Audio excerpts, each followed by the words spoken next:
এই যে আজকে শুরু করলাম। আজকে আমার ভাইয়ের বউ একটু ফোফা মাছ নিছে, একটু চান্দা মাছ নিছে। এগুলা কি মাছ থ্যাবড়া, এগুলা কি মাছ বলে? এগুলো আমি জানি চান্দা মাছ, কে কি বলে জানি না, তবে আমি সঠিকভাবে জানি না। তবে পোয়া মাছ যে ওইটা চিনছি, ওইটা সাগরের পোয়া। তো এই যে আজকে একটু সাগরের পোয়া আপনার এমনি বুনা করে সাগরের পোয়া আরই বুনা করবে। রূপচান্দা মাছগুলা এগুলো এমনি একটু বুনা করবে।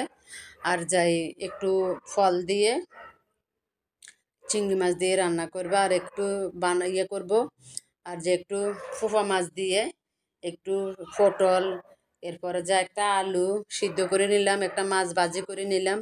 যদি শর্টকাটে ভর্তা খাইতে হলে এভাবে শর্টকাটে, সবসময় তো আর মাছ মাংস খাইতে ইচ্ছে করে না, শর্টকাটে এটা খেলে অনেক সুস্বাদু হয়। আমি আজকে খাইলাম, অনেক মজা হয়েছে ভর্তাগুলা। যদি খাইতে ইচ্ছে করে খাবেন, সমস্যা না, খেয়ে দেখবেন, খেয়ে দেখে আমাকে জানাবেন। আলহামদুলিল্লাহ অনেক ভালো হয়েছে, আমি এগুলো দিয়ে ভাত খাইছি।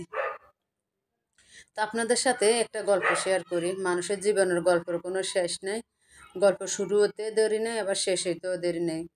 জীবনটা মানুষের এরকমই চলে, কেন জানি না। আমার জীবনের ইতিহাস বড় ইতিহাস একদিন। তো আজ এই পর্যন্ত, সবাইকে আল্লাহ হাফেজ, সবাই ভালো থাকবেন।